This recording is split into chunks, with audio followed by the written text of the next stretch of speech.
Selamat pagi jemaat Tuhan dimanapun berada pada pagi hari ini.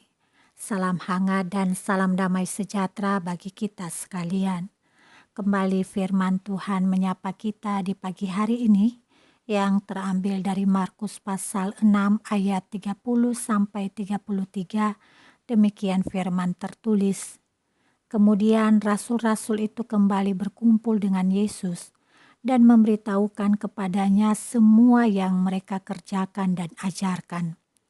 Lalu ia berkata kepada mereka, "Marilah ke tempat yang sunyi supaya kita sendirian dan beristirahatlah seketika. Sebab memang begitu banyaknya orang yang datang dan yang pergi, sehingga makan pun mereka tidak sempat."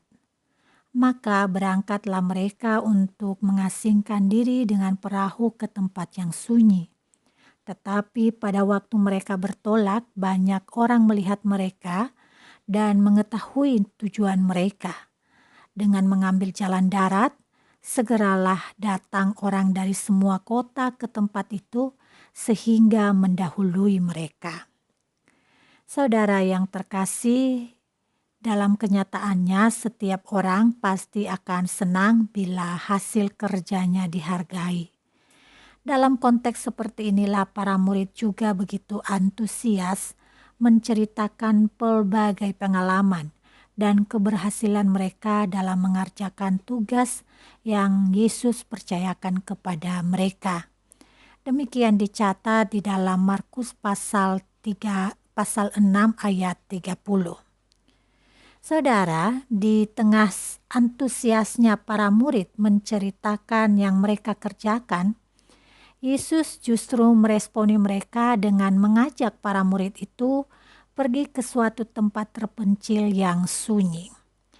Kali ini tempat terpencil itu adalah sebuah perahu, tempat di mana hanya ada mereka dengan Yesus, tidak ada orang lain. Yesus mengajak mereka untuk menyepi. Yang menarik, Yesus melakukan ini seolah mengendapkan pengalaman mereka yang dalam konteks sangat berhasil itu. Barangkali Yesus melakukan itu untuk membuat mereka lebih melihat konteks pelayanan yang sesungguhnya. Bila tidak, mereka bisa akan jatuh dalam bahaya pemuliaan diri. Mereka tidak bisa membedakan antara popularitas dan pelayanan sebenarnya.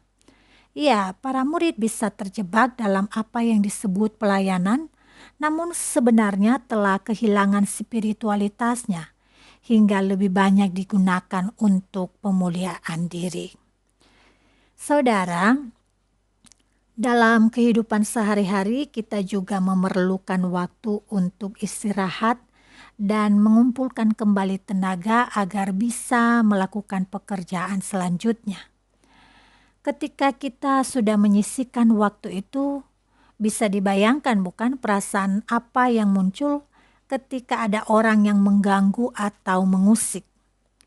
Kesal, marah, atau menggerutu adalah kemungkinan yang terjadi.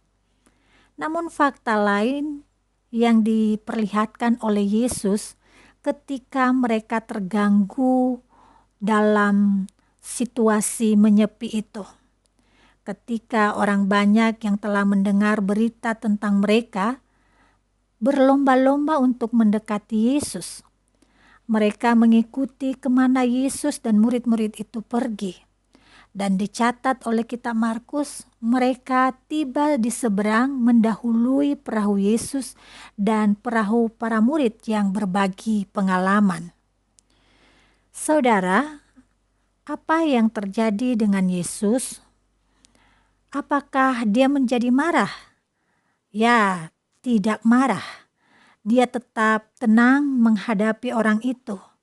Dan bukan hanya itu, dicatat oleh kitab Markus, dia justru tergerak hatinya oleh belas kasihan kepada mereka, karena mereka seperti domba yang tidak mempunyai gembala.